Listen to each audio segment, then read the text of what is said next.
Bien, vamos a ver hoy día sobre ayudas de autosuficiencia, ¿ya? Entonces, entre ellos tenemos ortesis, férulas y prótesis, ¿ya? Entonces, ¿qué es una ortesis? Es un dispositivo externo que se coloca con el objeto de modificar, sostener o corregir un segmento del cuerpo humano. ¿Ya? Entonces, las ortesis, según la Organización Mundial de la Salud, dice que permite que las personas que tienen deformidades físicas o funcionales puedan llevar una vida sana, productiva, independiente y digna y puedan participar en la educación, en el trabajo y en la vida social. ¿Ya? Entonces, como estamos viendo, es un elemento que puede ser pasivo o estático o dinámico. La siguiente, por favor. Entonces, ¿en qué casos utilizamos estas ayudas de autosuficiencia? Entonces, va a ser para corregir deformidades, como por ejemplo, el pie equino, la flexión de la muñeca, y dinámicos para evitar el arrastre del pie. ¿Ya? ¿Y de qué materiales se elaboran estos elementos? Termoplástico que se moldea con el calor. O sea, se toma el molde al paciente y se moldea de acuerdo al miembro que nosotros vamos a corregir. Algunos llevan barras de aluminio, otros de acero inoxidable y otros necesitan que se ponga correas de mano, ¿no? La siguiente. Ya, acá tenemos unos modelos de ortesis. Los dos primeros nos sugiere que, por ejemplo, que hay un problema en muñeca y que estamos estabilizando esa articulación, sea por una enfermedad o por una lesión de algún nervio. ¿Ya? Entonces, esa nos permite corregir la postura de la muñeca. La segunda imagen, vemos que está corrigiendo un dedo. Probablemente haya tenido una lesión de ligamento o un tendón que se haya roto. En la última imagen de arriba, nosotros vemos que básicamente está sosteniendo o corrigiendo el cuarto y el quinto dedo. Entonces, probablemente haya habido una lesión de nervio o de tendón. Para mantener y sostener a esos dos dedos es que se ha confeccionado ese tipo de ortesis. En las de abajo tenemos que también se está corrigiendo la postura y básicamente por lo que vemos es el pulgar, ¿no? Y acá tenemos otra ortesis que nos hace parecer que fuera como un corsé que tiene un apoyo en la región pélvica, dos barras de aluminio que están apoyando en la parte del cuello.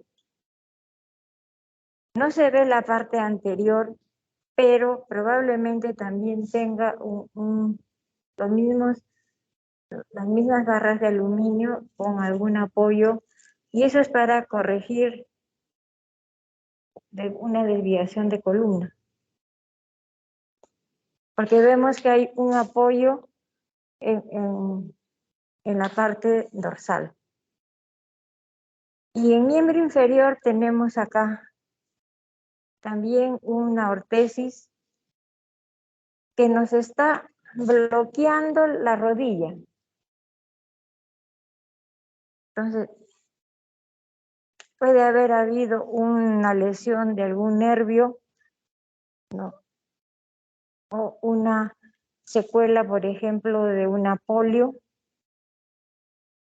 Entonces, ese tipo de ortesis nos permite que la persona que lo está usando pueda hacer su vida dentro de lo normal, con la discapacidad que le pueda generar el problema que ha tenido, pero por lo menos va a reincorporarse a su vida social, a su vida productiva y poder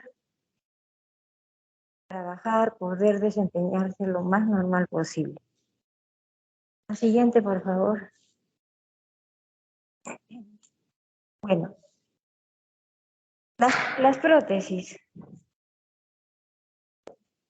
En el siguiente, cuando empezamos la segunda parte, vamos a ver lo referente a amputaciones, pero aquí vamos a ver otra ayuda de autosuficiencia son las prótesis. Entonces, se dice que es un sustituto artificial que reemplaza una parte del cuerpo. Hay prótesis para ojos, brazos, mama, piernas y tobillo. Entonces, dependiendo de la causa y del nivel que se ha producido la amputación, vamos a tener prótesis para esos segmentos. La siguiente, por favor. Entonces vamos a ver cuáles son las partes que tiene una prótesis. El receptáculo, que también lo pueden encontrar en la literatura como socket, es donde va a contener, ¿no?, la parte del miembro residual. El apéndice, que va a ser la mano o el pie. Y también las prótesis tienen articulación, que va a ser en muñeca, en codo, en hombro, en rodilla, cadera y tobillo. Entonces, como ustedes ven, todos estos elementos son los que conforman la prótesis. Y hay algunas prótesis que tienen elementos de sujeción, que pueden ser una correa, ¿no?, y para darle mayor estabilidad al paciente y no se salga la prótesis. La siguiente. Ahora, según el nivel de amputación, nosotros vamos a tener en miembro inferior, por ejemplo, la hemipelvectomía. La hemipelvectomía es una amputación probablemente por una neoplasia, una fractura, dependiendo de la causa, que va a retirar la pelvis.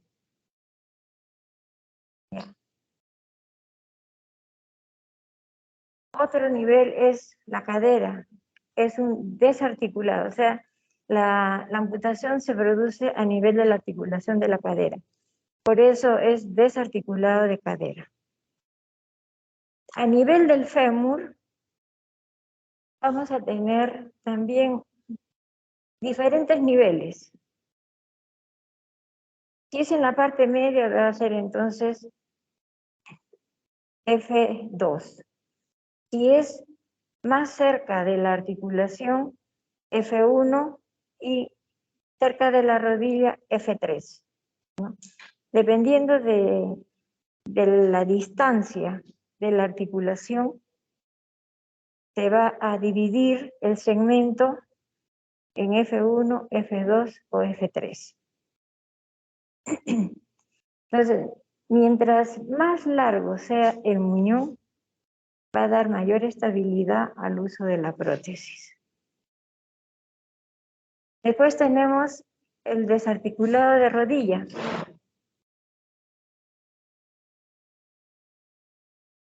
Y también en las amputaciones a nivel de tibia, que igualmente se divide, ¿no? T1, T2 o T3, dependiendo. Si es próximo a la rodilla, será T1. La parte media, T2, y la parte más cerca del tobillo, T3. Luego tenemos desarticulado de tobillo. También hay a nivel de metatarso que puede ser la amputación o de algún dedo o de 2 dedos, dependiendo de la lesión que se haya producido. Entonces, la siguiente. Y para ese tipo de prótesis para este tipo de amputaciones tenemos esas diferentes prótesis. Ya. La primera, que no lleva cinturón de seguridad, lleva una válvula de succión. Entonces se introduce y genera un vacío, y que es lo que succiona y mantiene en el lugar la prótesis y no se sale. Generalmente es más práctico para la gente joven, ¿no? Porque las personas mayores es más complicado que usen ese tipo de prótesis.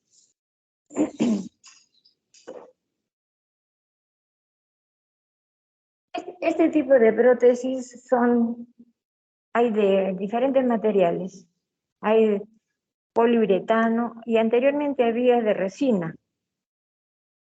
Y por el peso es que a través del tiempo ha ido mejorándose los materiales para confeccionar las prótesis. Hay algunas prótesis que no tienen articulación de rodilla y la articulación solamente es monoeje, ¿no?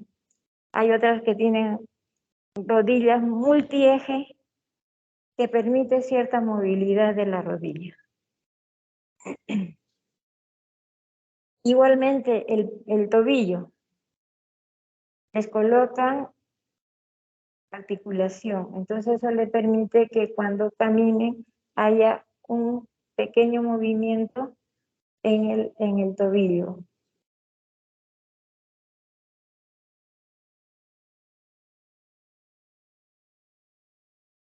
La segunda prótesis, como ven ustedes, tiene un cinturón. Ese tipo de prótesis generalmente sirve para dar más estabilidad a la prótesis cuando camina el paciente. Igualmente, este tipo de prótesis solo tiene un movimiento, flexión y extensión. Y el pie puede ser articulado o puede ser sin movimiento más estable, más rígido.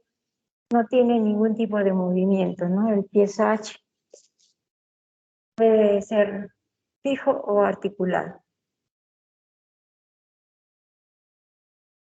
Igualmente la rodilla, ¿no? Puede ser monoeje o policéntrica, o sea que tiene más movimiento esa rodilla. Generalmente la usan personas jóvenes. Para los materiales hay una variedad. Las primeras que salieron fueron de resina. Después hay un material que es más liviano, el poliuretano. En cuanto a los deportistas, usan unas prótesis especiales que les confeccionan especialmente de ciertos materiales que les permita desarrollar su actividad deportiva. No sé si ustedes vieron en los últimos Panamericanos los discapacitados amputados que jugaban fútbol. El tipo de prótesis de ellos son especiales. Y también el costo es especial.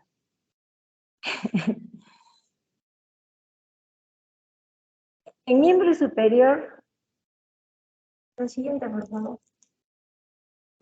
Acá tenemos, estas son algún tipo de prótesis que algunas veces se ha indicado y algunos pacientes prefieren este tipo de prótesis, que es un corcelete que le da mayor seguridad al uso de la prótesis de esas personas.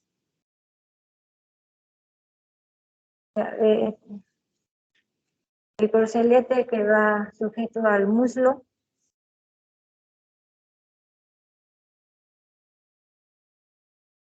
Ahora, cuando veamos el amputado vamos a ver el entrenamiento, cómo se hace, pero ahorita estos tipos de prótesis hay.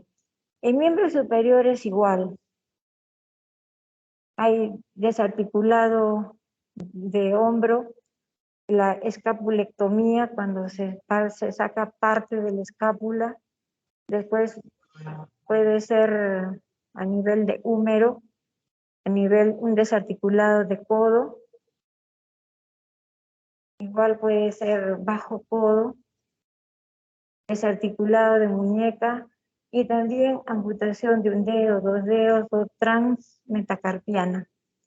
Entonces, los tipos de prótesis van a ser, por ejemplo, si es una transmetacarpiana, entonces probablemente solo sea un guante cosmético. Ahora, si es a nivel de muñeca, es un poco complicado protetizar. Tendría que ir un poco más arriba, unos 2-3 centímetros arriba, para que vaya el mecanismo donde se articule la mano. La mano puede ser estética o puede ser mecánica o funcional, ya que permite cierto movimiento. A diferencia, por ejemplo, de las prótesis que en este momento tenemos en el mercado, hay prótesis, las mioeléctricas, que permiten ciertos movimientos limitados, pero funciona con ciertos receptores, ¿no?, que van a permitir que se estimule tal o cual movimiento. Pero últimamente he visto que hay prótesis que están confeccionando que permite diferenciar los movimientos de los dedos. Pero lamentablemente esa tecnología, una que no ha llegado al Perú y otra que en los lugares que la están desarrollando, el costo es bastante alto de ese tipo de prótesis. Pero por lo menos está en el intento de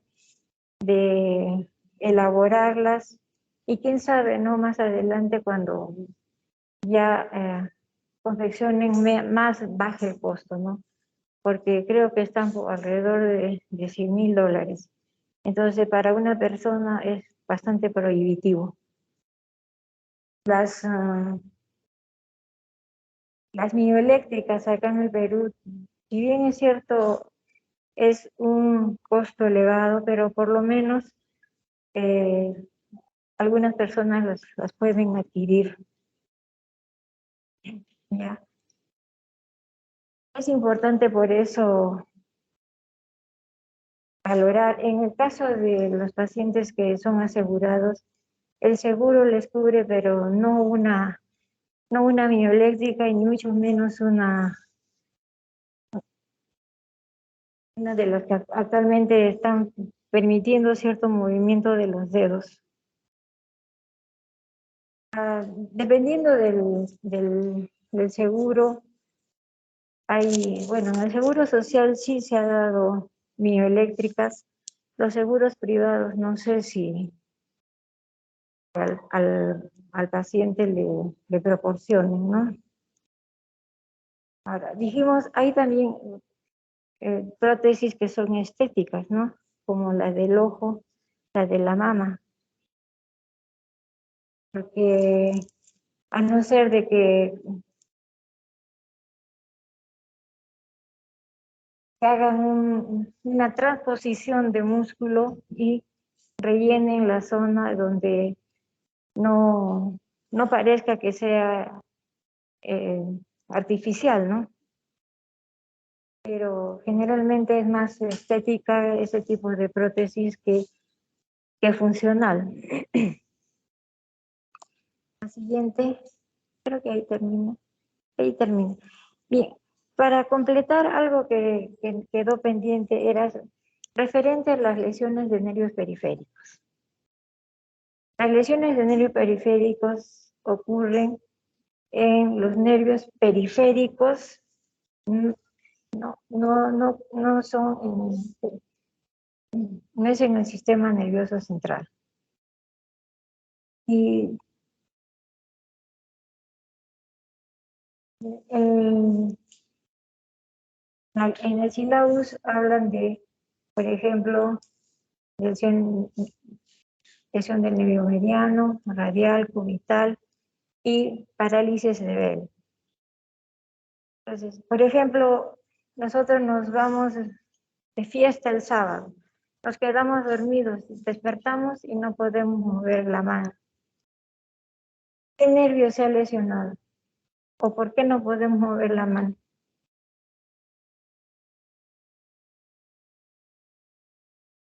¿Ah?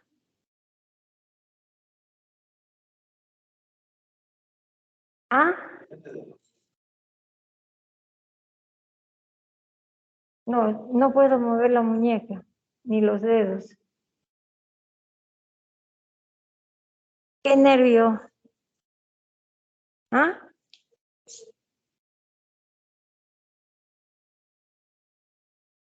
Doctora, ¿todos los dedos o solo unos, solo un par? Todo, todos. O sea, mi muñeca está así, como en gota. Lesión de nervio radial. Sí, eh, no sé cómo te llamas, pero la respuesta es correcta. Es que al quedarme dormido sobre mi brazo, he presionado el nervio radial. Ya, entonces, por eso es que he amanecido así. Entonces, una de las férulas que mencioné, que vimos, me va a ayudar a estabilizar mientras se recupera mi mano. Ahora, si yo tengo, por ejemplo, los dedos en garra,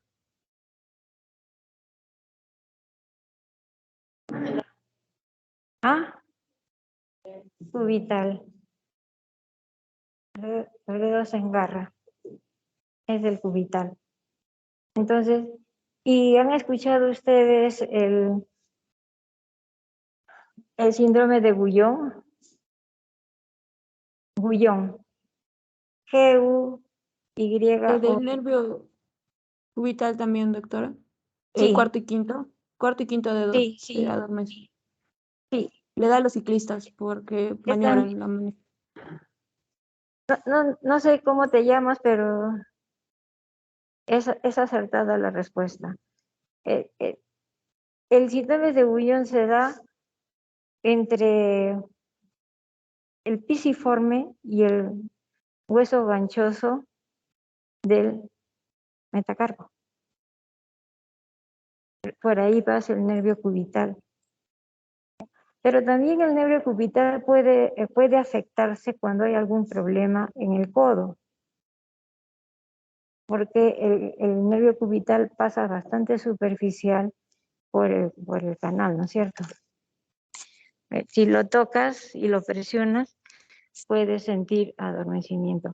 Ahora, por ejemplo, si yo no puedo extender o flexionar las metacarpofalángicas, ¿qué nervio está lesionado?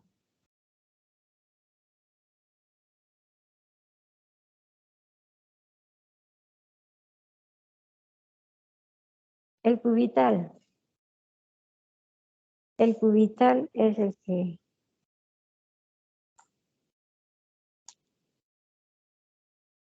Ahora, hay un signo que le llaman del predicador.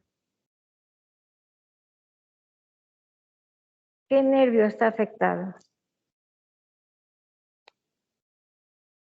Mediano. Mediano. Sí, mediano.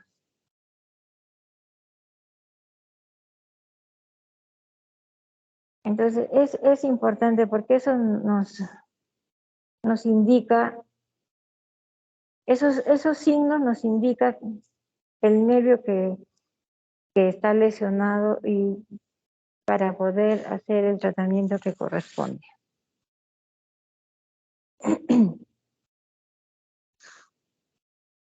Ahora, en el nervio facial es una patología que se caracteriza por asimetría de la cara. Pero tenemos de dos tipos. Uno de origen central y uno periférico.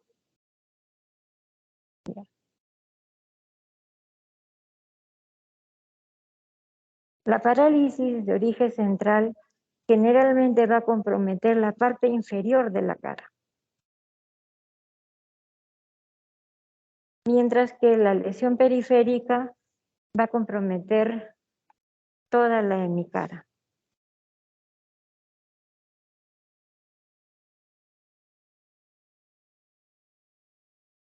¿Y en qué casos, por ejemplo, podríamos tener el compromiso del nervio facial de origen central?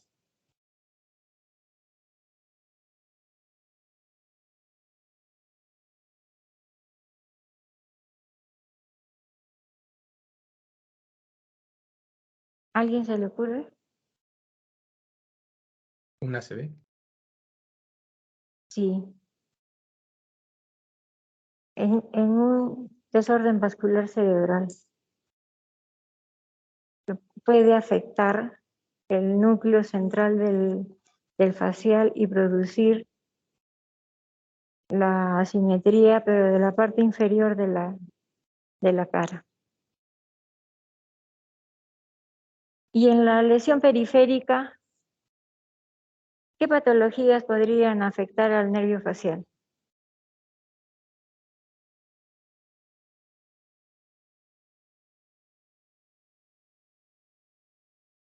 ¿Mm?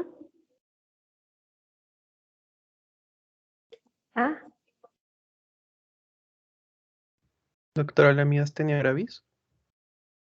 No. En lo que es herpes, doctora. Herpes. Sí, herpes zóster. Otra patología. Neuropatía diabética. Si bien es cierto, afecta a los nervios, puede coincidir, pero no es muy frecuente. Otra patología. Doctora, iatrogénica en su paso por debajo de la parótida. Mira, no solamente iatrogénica, sino una cirugía de un tumor de parótida nos puede afectar el nervio facial.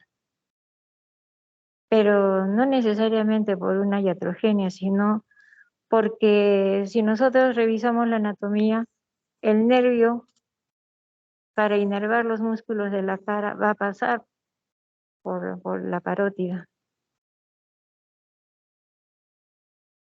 En cirugías de tumor de parótida, generalmente hemos visto compromiso del nervio facial. Por experto que sea el cirujano, siempre se dañan las fibras del nervio. Otras patologías. ¿Por qué se le dice a frigori? A la parálisis facial.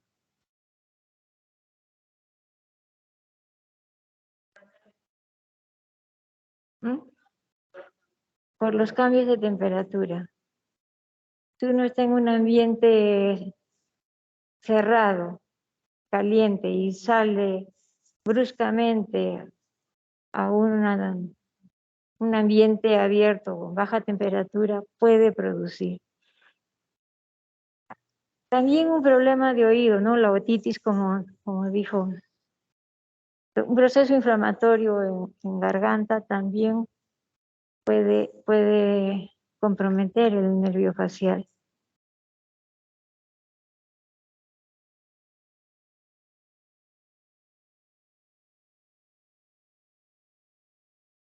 Y se afecta a todos, ¿no? A niños, a grandes, ancianos, a todos puede afectar.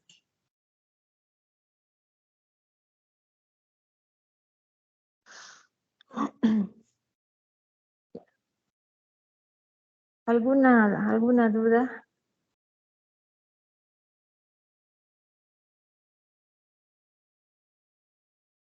¿Ah?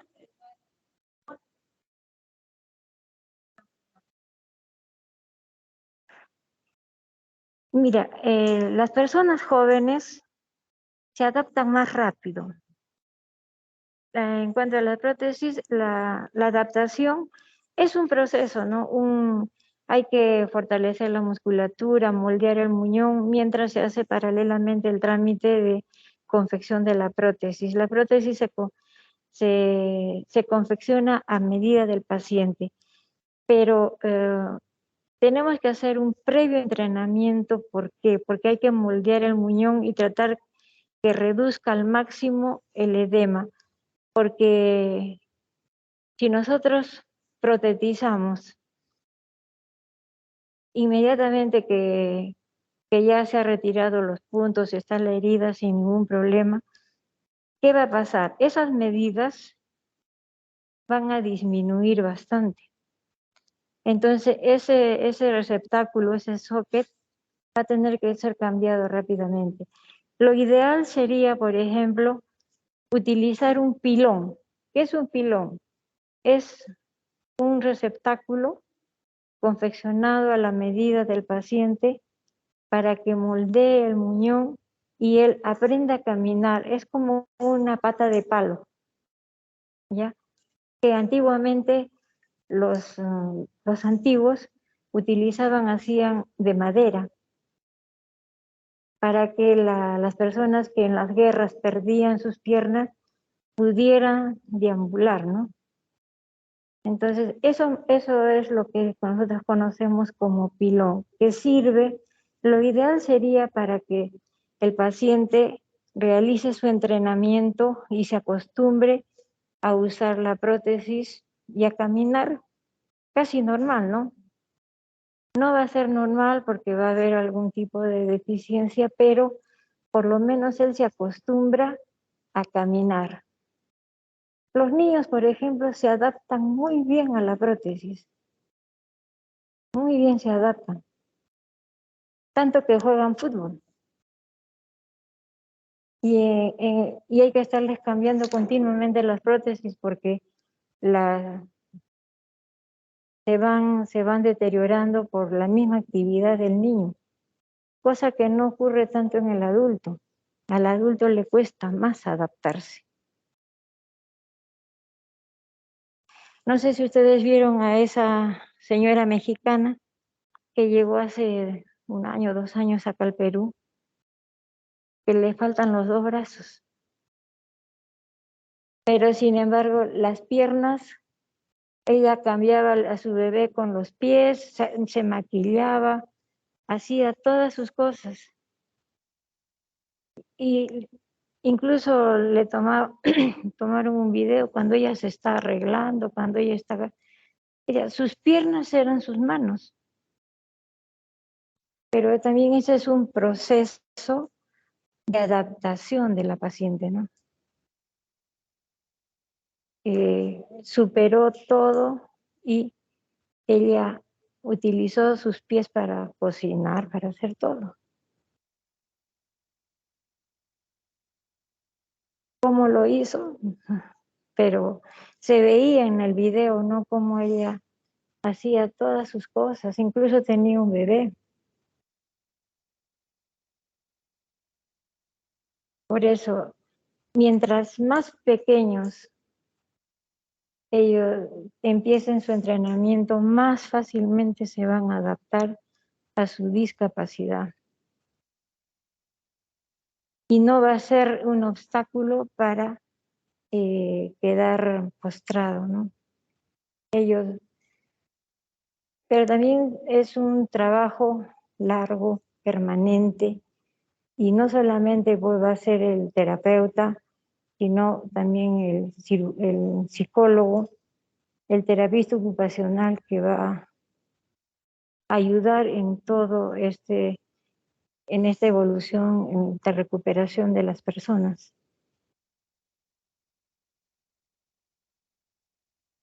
Igual que, por ejemplo, hay algunos parapléjicos que con sus soportes caminan, apoyados con muletas, con bastones o con andador.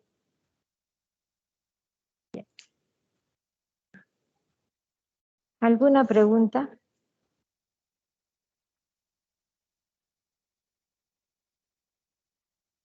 ¿Dudas que tengan?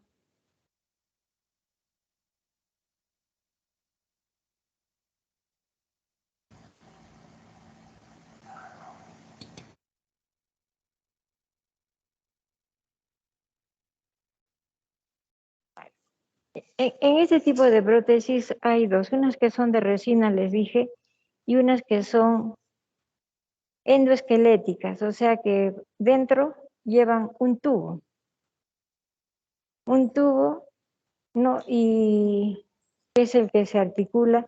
Son más livianas que las que primero empezaron a fabricar acá en el mercado, ¿no? Poco a poco han ido mejorando las técnicas y esas que les digo que tienen el tubo se llaman endoesqueléticas, ¿ya? Son más livianas y tienen una cubierta de polipropileno. Es como una esponja, por eso es que son livianas. Y esas son las que se están usando mayormente ahora, ¿no? Esas son las antiguas. Por eso es que se ve toda una estructura más compacta.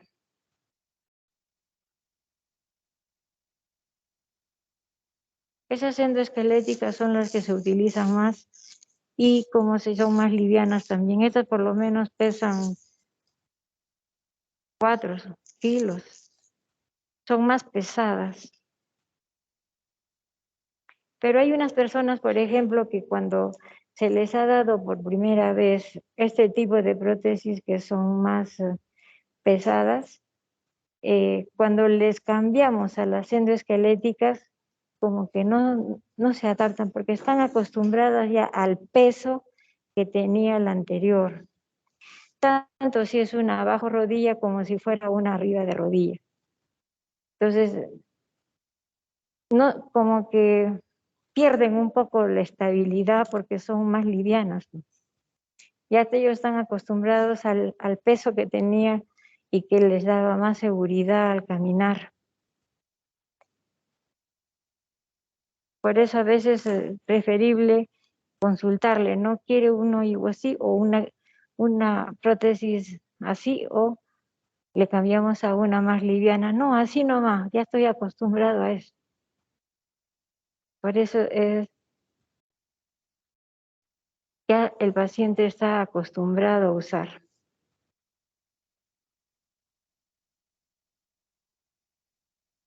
Y hay otros que, por ejemplo, ya no se les quiere dar el corcelete, sino únicamente correaje para sujeción.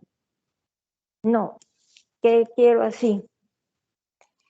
Porque ya se sienten más seguros. Porque estas son pues de las primeras prótesis que se han utilizado hace un montón de años, no más de 20, 30 años.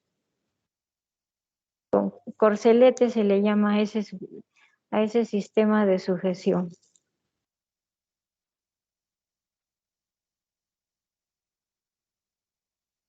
¿Alguna pregunta? Sí. Si no hay una buena, digamos, adaptación, si pistonea la prótesis va a producir herida. Ahora también hay que ver la calidad del muñón, porque si no hay un buen colchón muscular, entonces, y hay un contacto óseo, eso va a producir herida. Y constantemente el paciente va a estar dejando de usar la prótesis por las heridas que se le va a hacer en esa parte ósea expuesta que hay. Frecuentemente se da esa situación cuando no hay una buena cubierta del muñón. Si no tiene un buen colchón muscular, entonces va a quedar expuesto el hueso y al roce con la prótesis va a producir heridas.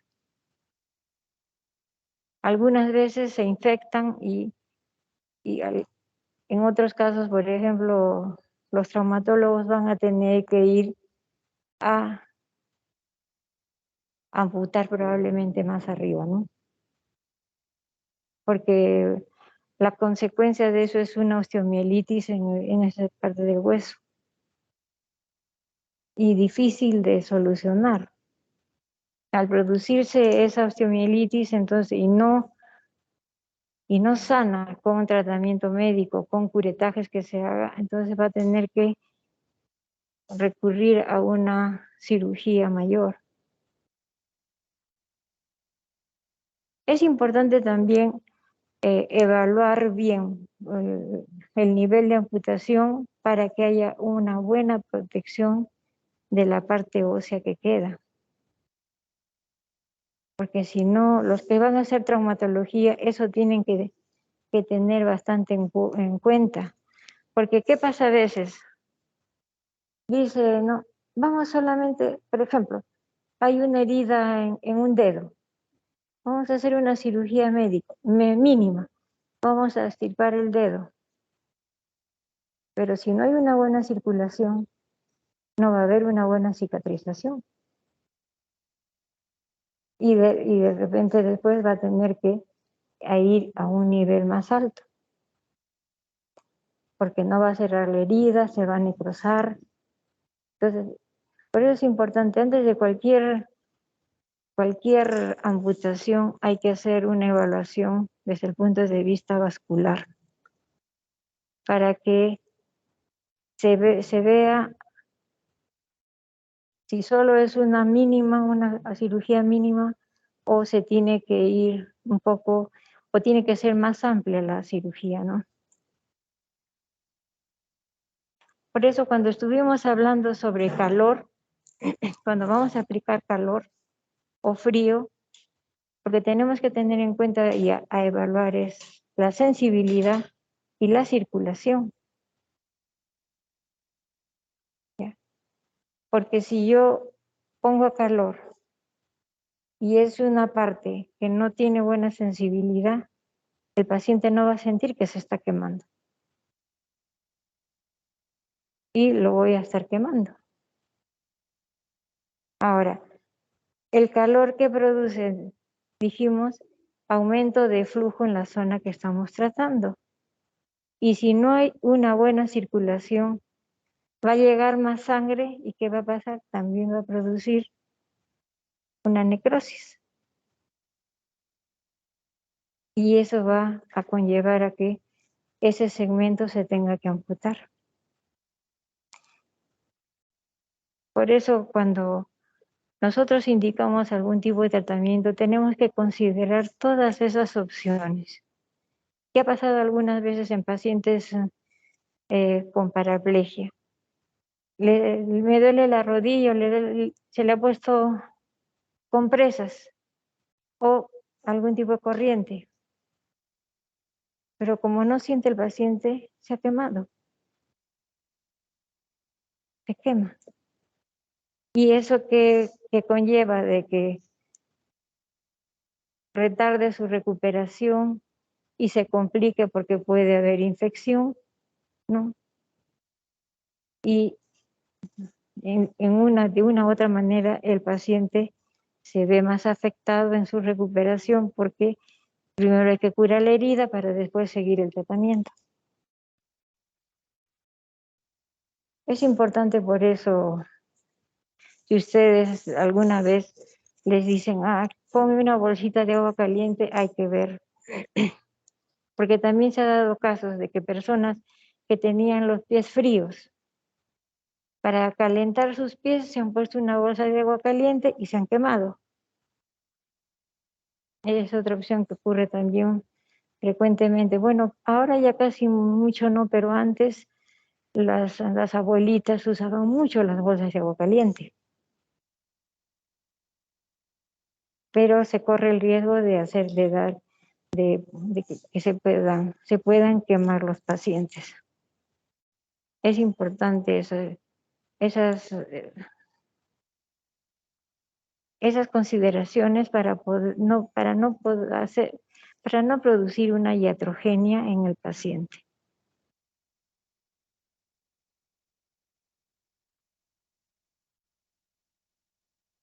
¿Alguna pregunta? ¿Está todo claro o no han entendido nada?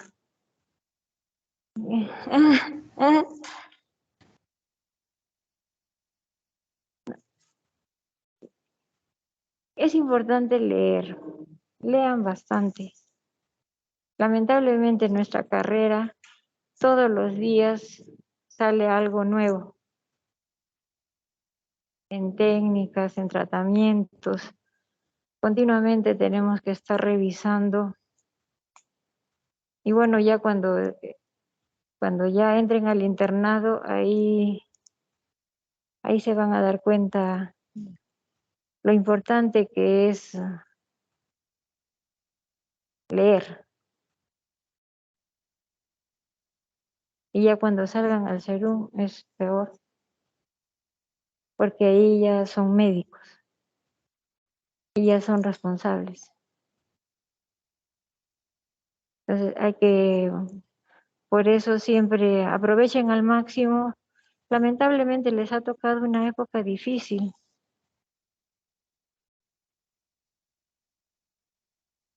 Aunque van a ir a los hospitales o todavía no. ¿Ah? Todavía no. ¿En trámite?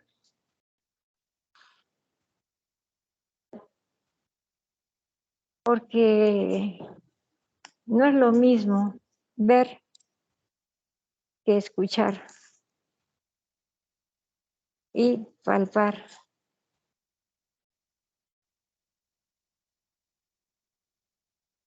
Y pues estos 2 años ya se va a ver el tercero, que hay riesgos todavía. Ahora no solamente el COVID, sino la viruela del mono.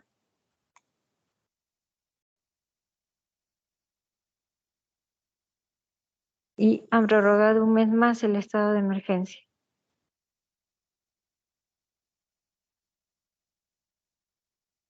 Ojalá que se controle la infección y puedan hacer sus prácticas como debe ser, ¿no?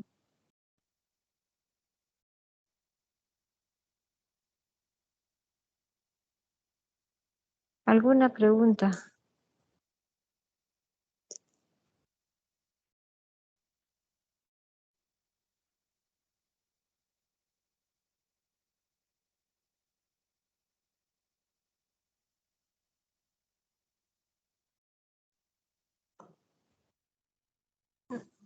Yo creo que terminamos. Gracias por la asistencia.